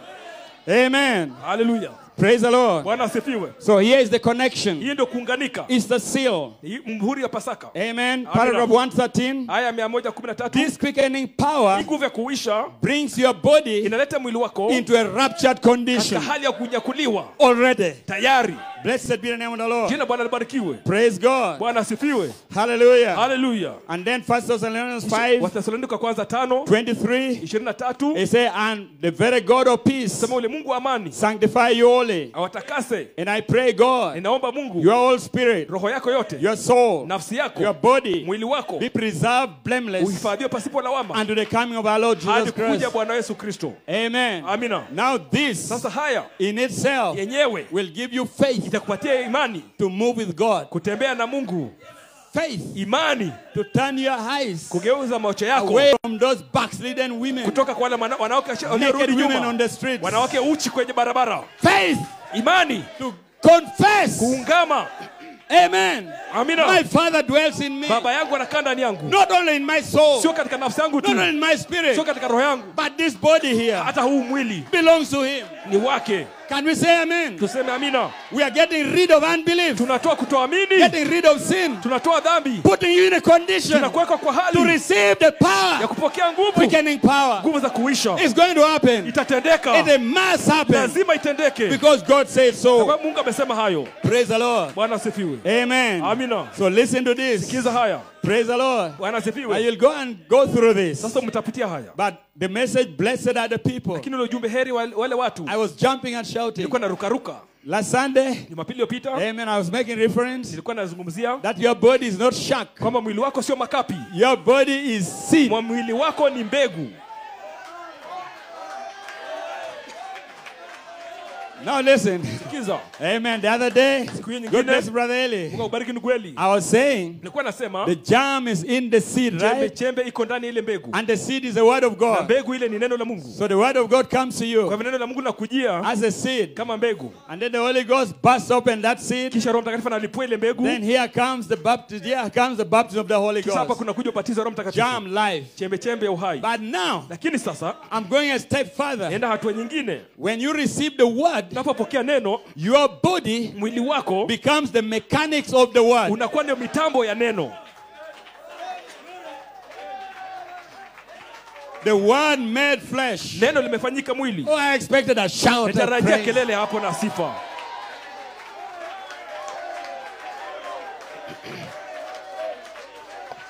Don't look at the sickness. Usiangalie ile Don't look magonjwa, at the cancer. usiangalie saratani, Don't look at whatever it is. usiangalie lile lolote Those lile. are lying vanities. Hiyo ni ubatili wa uongo. I shall not die. Sitakufa, I shall live nitaishi to go in the rapture. kwenda kwa unyakuo.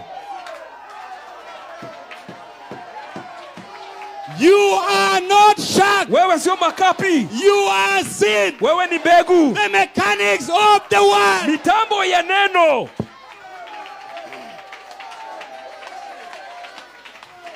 Oh, while we are on this, Na hapa nafanya let me haya. drop something else. Acha niangushe jambo Brother lingine. Branham said, Ndugu Branham alisema the mechanics of the church mitambo ya kanisa are the apostles, na ni mitume, pastors, ni wachungaji, teachers, ni walimu, the fivefold ministry. huduma tano. Is the mechanics of the church. Ndio mitambo ya kanisa. But the dynamics Lakini nguvu is what makes them move. ndio inafanya wasonge. Why are they the mechanics of the church? Kwa nini wao ndio mitambo ya kanisa? They are the word Wao ndiye neno made flesh. ambayo imefanyika mwili. Ephesians 4:11. Efeso 4:11. That is the word Hilo ndio neno walking on flesh, likitembea katika mwili. predestinated Limekusudiwa before the foundation of the kabla world. kwa misingi ya ulimwengu. They become the mechanics. Wanakuwa ndio mitambo. And when you receive the Na word ukipokea neno from the mechanics of the church, kutoka mitambo ya kanisa, then you become the mechanics. kisha wewe unakuwa ni mitambo. The entire church, Kanisa nzima. not shock, Hakuna makapi but pale, seed. lakini mbegu. Let Father, let the fire fall. Baba, wacha moto ushuke. Glory. Hallelujah. Haleluya. Praise the Lord. Bwana asifiwe. Amen. Amina. Let's press on, church. Twende mbele kanisa. Press on, press on, Enda press on. mbele, enda mbele.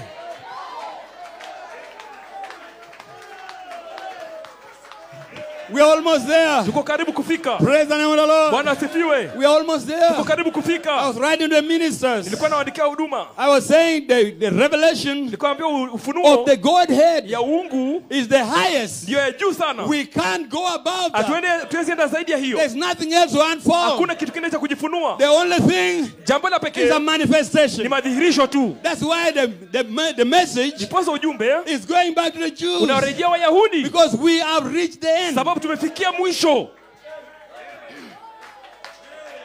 So young people, Kwa hivyo vijana, don't let the devil drive your mind usiache shetani aendeshe akili and yako go into sin. na unaenda kufanya dhambi. You are the mechanics of the world. Wewe ndio mitambo ya neno. You are seed. Wewe ni mbegu. Your body Mwili wako is being preserved, unahifadhiwa blameless, pasipo lawama, without spot, pasipo kunyanzi, without wrinkle, pasipo kunyanzi. preserved Imehifadhiwa by the quickening power. kwa nguvu za kuhuisha. Hallelujah. Haleluya. Oh, Father, send the fire. Baba, tuma moto. Send the Tuma fire. moto. Send the fire. Tuma moto. Praise God. Bwana Glory asifiwe. to God. Amen. Amina. So listen to this great apostle Kiza here. huyu mtume mkuu. Now here Hapa sasa, is where he connects hapo ndo naunganisha the quickening power, nguvu za kuhuisha. amen, to 1 Thessalonians 4:16. Kwa Thessalonike wa kwanza 4:16. And I was jumping and Na shouting, nilikuwa narukaruka na kufurahi. and my heart was like boom, boom, Na moyo wangu boom. ulikuwa Say, boom boom boom. thank you, Sema Jesus. asante Yesu. Now here we go. Hapa tunaenda. Amen. Amina. Blessed are the people Heri wale watu who know the wanaojua joyful sound. sauti ya shangwe. Hallelujah. Haleluya. The joyful Sauti sound ya shangwe is you are predestinated ni kukusudiwa before kwako the foundation of the kabla world. kuwekwa msingi wa ulimwengu. Okay, so here's what he says. Hapa ndio ninavyosema. I believe Ninaamini that all of you know kwamba nyote mnajua that the seventh kwamba seal muhuri wa saba is a threefold ni mystery. siri ya mikunjo mitatu. And he looked under the seventh seal Akatazama chini ya muhuri wa saba and he saw na kaona and he heard rather banging 7 na times, akasikia kilipuka mara saba, 7 thunders. ngurumo saba. And he looked to see Na akatazama kuona where it went, ilienda wapi, and it went into unknown tongues. ikaingia kwa ndimi isiyojulikana. So I ask a question. Hapo ninauliza swali, Could the threefold seventh seal, je, mkunjo tatu ya muhuri saba, could that tie into 1 Thessalonians 4:16? je, hiyo inafunganishwa na Thessalonike wa kwanza 4:16? Shout, Mwaliko, voice, sauti trump, na baragumu, all three. yote tatu.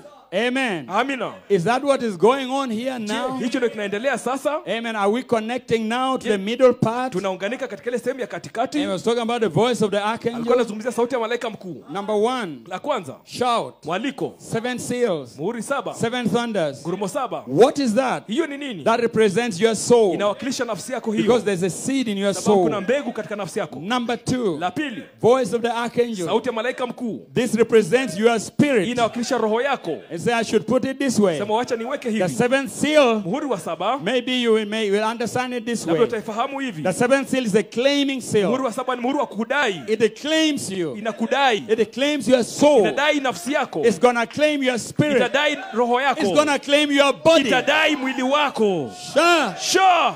So you got it Kwa now. hivyo umepata sasa. Shout 7 seals. Mwaliko ngurumo 7 saba. thunders. Ngurumo saba. The word seed in the soul. Mbegu ya neno ndani ya nafsi. It claims that attribute. Inadai masifa. It calls you. Inakuita. Call you from Laodicea. Inakuita kutoka Laodikia. Call you out of everywhere. Inakuita kutoka kila Now we mahali. entered into part 2. Sasa tumeingia sehemu ya pili. Voice of the archangel. Sauti ya malaika mkuu. And now we have our spirit, Sasa tuna roho zetu. imaginations, Fikira. memory, Kumbukumbu. conscience, affections, Mapenzi. and reasoning. Na hoja. So what happens Kwa now? hivyo nini inatendeka sasa? Elohim comes down, Elohim anashuka. the horizontal Kwa rainbow. kupinde. And Elohim is made up of 7 spirits. Elohim amefanywa na roho I saba. am the Holy Spirit. Mimi ndiye Roho Mtakatifu. Amen. Amina. 7 with 7 manifestations. Madhihirisho saba. 7 spirits coming from your theophany. Roho saba zitoka kwa theofania yako. Because your theophany is sending messages to Sababu you. theofania yako na kutumia ujumbe. Saying, come on, Sema njoo. come on. Njoo. It's time. Ni wakati. It's time. Ni wakati. I want to meet you Nataka kukutana na wewe in the resurrection. katika ufufuo. Come on. Njoo. Your theophany. Theofania yako. So the theophany Theofania is the nature of your spirit. ndio asili ya roho yako. And there are 7 spirits to it. Na kona roho saba. So Elohim Kwa hivyo Elohim comes back anarejea as dynamics kama nguvu in the form of 7 spirits katika namna ya roho saba and 7 rainbows na upinde saba coming from your theophany. ikitoka kwa theofania yako. Listen now. Sikiza sasa. To form you in the word image, Kukuunda kwa mfano wa to be neno. ready for the third part, Ukuwe tayari kwa sehemu ya the tatu. trump of God, Baragumu ya Mungu. your body. Mwili wako.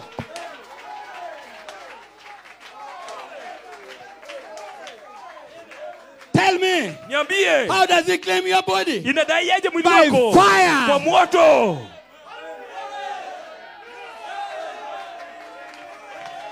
Father, let the fire fall. Baba acha moto ushuke. Amen. Amina. I know that is too deep, Najua hiyo ni akilini but we are sana. in the word. Lakini tuko kwa neno. We are in the Tuko word. katika neno.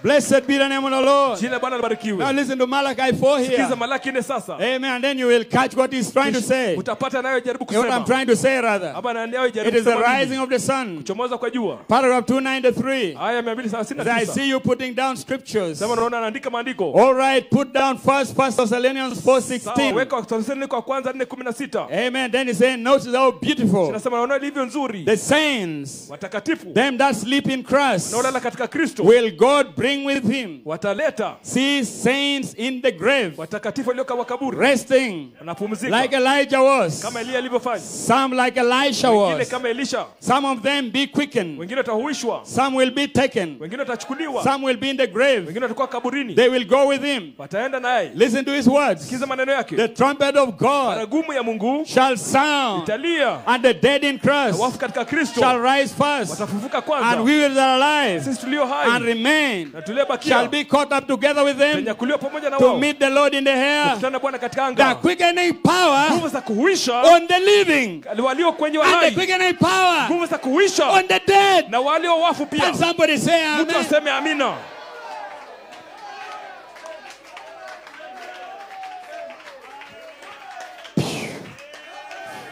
Yeah, yeah, yeah, yeah, yeah, yeah, yeah. Ya ya ya ya. Yeah, yeah, yeah, yeah, yeah, Ya ya ya yeah. ya. My. Jamani jamani. My Father, send the fire. Baba tuma moto. Send the fire, Lord. Tuma Send the moto. fire. Tuma moto. Send the fire. Tuma moto. Glory be to God. Amen. Tukufu kwa Bwana, amina. Hallelujah. Hallelujah. That's the only thing I'm looking Hilo for. jambo Fire, linalotazamia, fire, moto fire. moto. The quickening Nguvu za power kuhuisha on the living kwa wale walio will hai be the bring up the dead. ili wafufue wafu. The trumpet shall sound, Baragumu and the italia dead will na wafu rise, watafufuka and we will na sisi alive tulio hai shall be changed tutabadilishwa by the quickening kwa nguvu power. za kuhuisha The person of Jesus Christ, mtu wa Yesu Kristo, the resurrection power, nguvu za ufufuo, the same yesterday, yule jana, today, and forever. leo na hata milele. Glory to God. Tukufu kwa Bwana. Hallelujah. Hallelujah. Glory be to God. Tukufu kwa Bwana. Praise God. Praise God. Bwana Praise asifiwe, God. Bwana asifiwe. Amen. Amina. Glory to God. Tukufu kwa Bwana. Listen to another quote here. Kiza nukuu nyingine Just hapa. tying into the quickening power Ambayo inaunganishwa na nguvu za to the kuisha. resurrection Kwa ufufuo being Jesus Christ. ikiwa ni Yesu Kristo. Amen. Amina. And now he's going back to the Jews. Sasa narejea kwa Wayahudi. How about the Na bride? je, biharusi And the church says dead. na kanisa litakaa kufa? No fire in the church. Hakuna moto I kanisani. say no. Nasema hapana.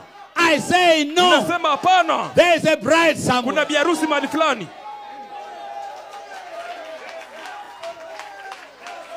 Praise the Lord. Bwana asifiwe. So listen to Malachi 4. Sikiza Malaki 4. Just putting these quotes together Naweka hizi nukuu so pamoja. that you may understand the Ili urgency ufahamu ile hali ya why hatari. you should do what you should Ili do. nakupasa ufanye ile unayopaswa Hallelujah, kufanya. because time is fast spent. Sababu wakati umekwisha. Now the Spirit of God Roho wa Mungu has moved under justification, ametembea katika Luther, haki. sanctification, Wesley, Luther kuwekwa haki, the Wesley. baptism of the Holy Ghost, Ubatizo wa Roho Mtakatifu. under Pentecost. Chini ya Pentekoste. And here it is Na ndio huyu sasa. in the last day, Katika siku za mwisho. performing and doing the very same thing Akifanya lile jambo. that he did when he was in Christ. Aliyofanya alikuwa ndani ya What did Kristo. it? Ni nini? The church and Christ has become one. Kanisa na Kristo wamekuwa kitu kimoja. And as soon as they connect together, Wanapounganika pamoja, that last link, ile she kiunganisho cha shall go mwisho through the sky, ataenda katika anga shouting and screaming. akipiga kelele na What mayowe. will connect you? Nini itakuunganisha? The quickening Nguvu za power. kuuisha.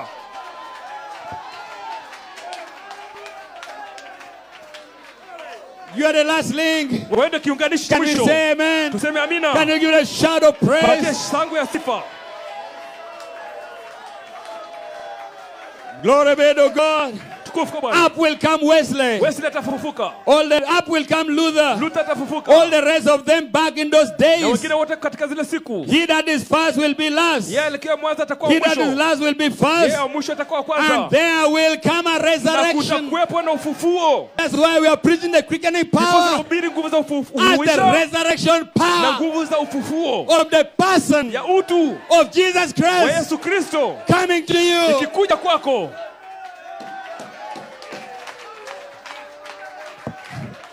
Praise the name of the Lord. Jina la Bwana lisifiwe. Amen. Amina. Last quote and I'm done. Nukuu ya mwisho The nimalize. quickening power. Nguvu za kuisha. Amen. Those who it quicken. Wale ambao The watahuishwa. prophet says, say, Na notice. pia sema tambua. We find out that this quickening Tunagundua power nguvu ya kuisha struck Enoch ilipiga Enoka before he went in the rapture. kabla aende kwa unyakuo. Bang! And Enoch was no more. Na Enoka akapotea. Quickening Nguvu power. ya kuisha. Hallelujah. Hallelujah. Praise the name of the Lord. Bwana It asifiwe. quickened him. Ikamuisha. And he went home without dying. Akaenda nyumbani pasipokufa. It struck Elijah. Ikampiga Elia. Quickened him Ikamuisha. till he went home without Hadi dying. akaenda nyumbani pasipokufa. We find out Tunagundua his successor, mtangulizi wake Elisha, Elisha, which is a type there of Christ and the ambapo ni church. mfano wa Kristo na kanisa. Elijah. Elisha na Elia. Amen. Amen. Elisha had a double portion, Elia alikuwa na sehemu mbili. like was poured upon the church. Kamwagwa juu ya kanisa. But listen to this type here. Sikiza huu mfano hapa. Later they had a dead man, Bado kulikuwa na mtu aliyekufa. thrown it over into his bones. Wakatupa kwa mifupa ya Elia. And the Elisha. dead man come to life. Akafufuka. The quickening Nguvu ya power kuisha was still in the bones ilikuwa bado ile ndani ya of a mifupa. dead man who Ya yule died. mtu ambaye alikuwa amekufa. Tell me, Brother Branham will not rise Niambie up. ndugu Branham atafufuka. Tell me, Paul will not rise Niambie up. Paulo atafufuka. Hallelujah. Hallelujah. But that quickening Lakini nguvu ya power that will kufufuisha bring them up, itawafufua. that quickening power Nguvu ya kuisha is here today iko hapa leo in the church katika kanisa. to quicken our mortal body, Kuisha mili yetu ya kukufa change you. ibadilishe. Hallelujah. Hallelujah. Praise the name of the Lord. Jina la Bwana They libarikiwe. that are asleep Usilale. shall rise up. Wale waliolala We are watafufuka. alive, shall be changed. Tutabadilishwa usilio When? hai. Wakati The gani? trumpet shall sound. Baragumu italia. I've finished. God bless you. Tumemaliza. Mungu abariki. God bless you, Nakoro. Mungu abariki Nakuru. God bless you on the Mungu hookup. abariki kwenye mtandao. We are here. Tuko The hapa. resurrection is on. Ufufuo unaendelea. Shout. Piga kelele. Jump. Ruka ruka. Run around. Kimbia kimbia hapa na Do pale. whatever you are doing. Fanya lolote lile. We are going home. Tunaenda nyumbani.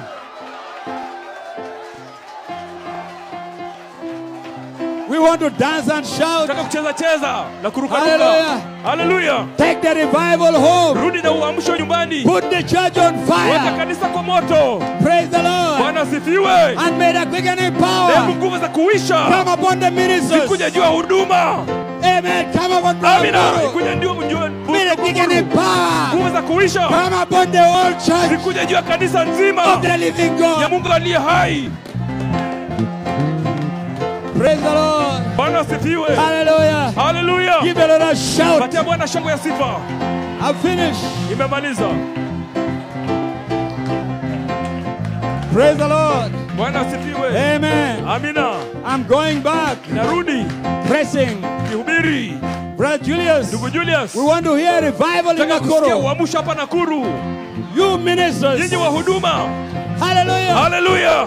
Go home. Endeni nyumbani. Send fire to the church. Weka kanisa kwa moto. Drive out the dead spirit. Toa maroho iliyokufa. Glory be to God. Amen. Kufuka Bwana. Amina. God bless you. Mungu abariki. See you again. God bless you. Tawaona. Mungu abariki. Give the Lord a shout of Patia praise. Bwana shangwe ya sifa.